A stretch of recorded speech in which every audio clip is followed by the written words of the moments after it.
उत्तर प्रदेश के एक छोटे से गांव में एक बच्चे का जन्म होता है।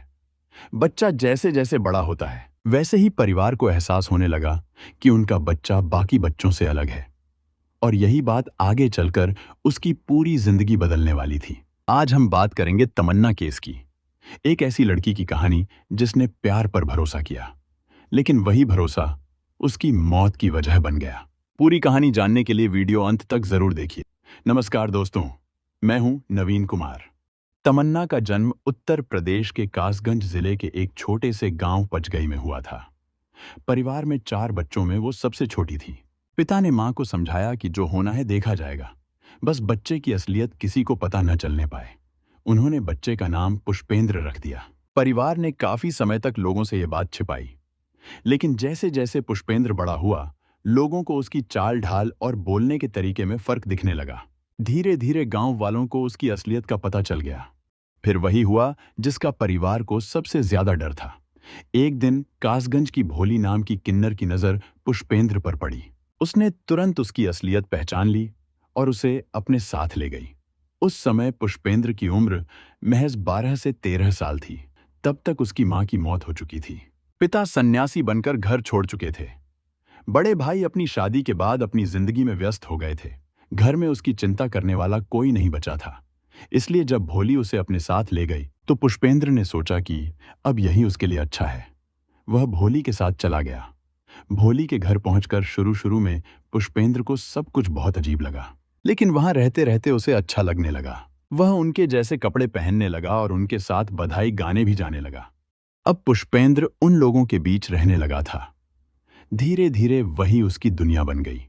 पुष्पेंद्र जब उनके सारे काम धाम सीख गया तो भोली उसे अपने गुरु पूजा के पास ले गई।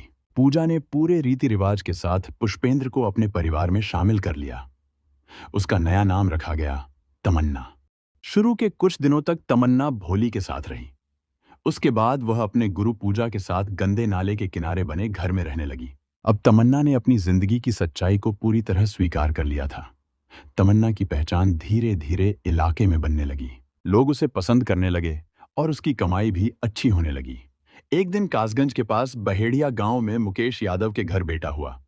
तमन्ना अपने साथियों के साथ बधाई गाने गई। वहां उसने इतना अच्छा माहौल बना दिया कि घर वाले बहुत खुश हुए और उन्होंने उसे अच्छा इनाम भी दिया। उसी दिन उसकी मुलाकात शेषपाल से हुई।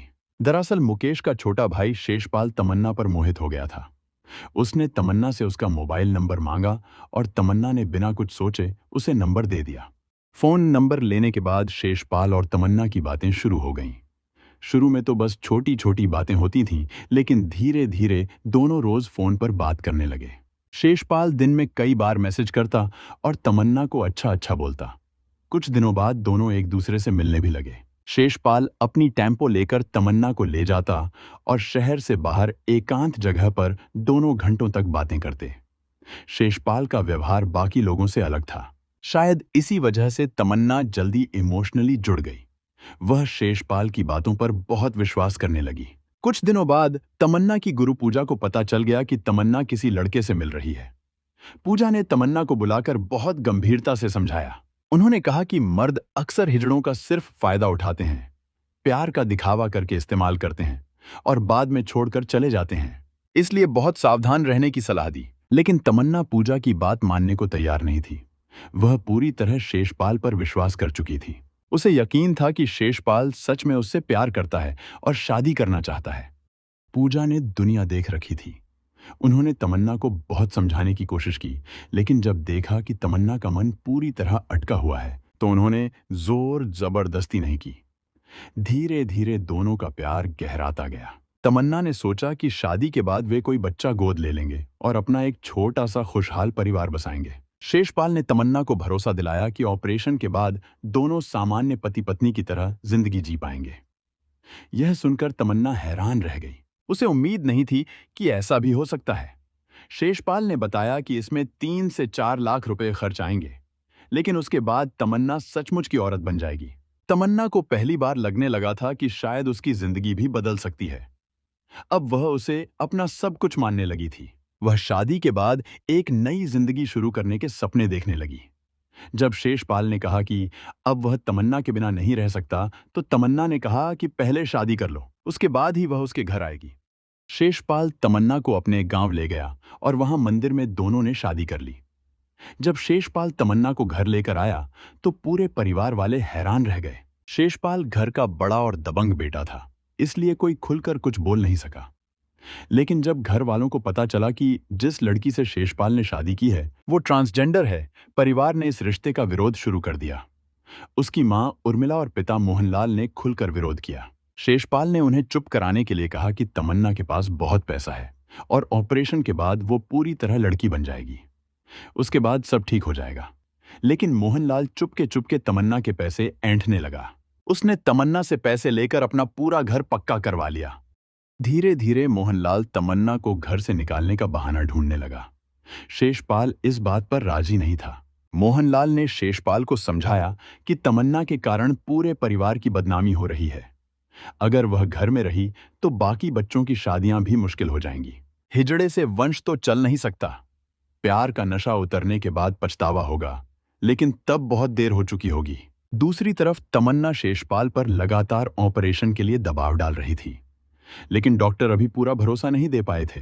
इससे शेषपाल के मन में शक होने लगा कि वह बेकार ही उम्मीदों के पीछे भाग रहा है। जब तमन्ना ने एक दिन फिर ऑपरेशन की बात की, तो शेषपाल का गुस्सा फूट पड़ा। उसने तमन्ना को बुरी तरह पीटा। एक बार हाथ उठने के बाद मारपीट का सिलसिला शुरू हो गया। शेषपाल ने तमन्ना के सारे गहने और पैसे भी हथिया लिए। जब तमन्ना ने अपने पैसे और गहने वापस मांगे, तो शेषपाल ने उसे घर से बाहर निकाल दिया। जब तमन्ना घर से निकाल दी गई, तो वह रोती हुई सीधे अपनी गुरु पूजा के पास गई। पूजा ने सारी बात सुनकर तमन्ना को थाने ले जाकर रिपोर्ट लिखवाई। 7 अक्टूबर 2015 को कोतवाली में शेषपाल, उसके भाई मुकेश, रजनेश और अन्य लोगों के खिलाफ केस दर्ज कर दिया गया। केस दर्ज होते ही शेषपाल बहुत घबराने लगा। उसे जेल जाने का डर सताने लगा। मोहनलाल चाहता था कि किसी तरह तमन्ना उनकी जिंदगी से हमेशा के लिए चली जाए। तमन्ना अपनी जिंदगी को फिर से संभालने की कोशिश कर रही थी।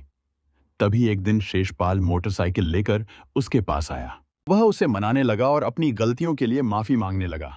तमन्ना पहले तो तैयार नहीं थी, लेकिन शेषपाल के प्यार भरे शब्दों में आकर वह मान गई और उसके साथ मोटरसाइकिल पर बैठ गई। तमन्ना को लगा था कि शेषपाल सब ठीक करना चाहता है, लेकिन असलियत कुछ और थी। शहर से बाहर निकलने के बाद शेषपाल ने मोटरसाइकिल वाले को विदा किया और तमन्ना को अपने टेम्पो के पास ले गया। वहां उसके भाई मुकेश, रजनेश, छोटू और सतीश पहले से बैठे थे। तमन्ना को देखकर हैरानी हुई।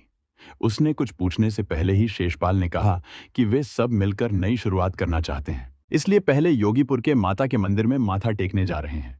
बिना कुछ कहे तमन्ना टेम्पो में बैठ गई। लेकिन जब टेम्पो सोरों पार करके गंगा नदी की तरफ बढ़ने लगा, तो तमन्ना को शक होने लगा। अब तमन्ना को डर लगने लगा था।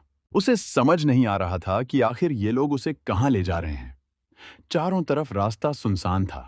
दूर दूर तक कोई मदद करने वाला नहीं था। जैसे ही टेम्पो गंगा किनारे रुका, तमन्ना कूदकर भागने की कोशिश की, लेकिन 5 लोग थे। उन्होंने उसे घेर लिया और उसी के दुपट्टे से उसकी हत्या कर दी। इसके बाद उन्होंने लाश को जला दिया और अस्थियों को गंगा में बहा दिया। जब तमन्ना घर नहीं लौटी, तो पूजा को बहुत चिंता हुई। उन्होंने बार बार फोन लगाया, लेकिन फोन बंद था। पूजा को शक हो गया कि कुछ गलत हुआ है। उन्होंने तमन्ना के पिता ओमकार को बुलाया और 18 फरवरी 2016 को दोनों एसपी सुनील कुमार से मिलने गए। एसपी के आदेश पर कोतवाली में नया केस दर्ज कर लिया गया।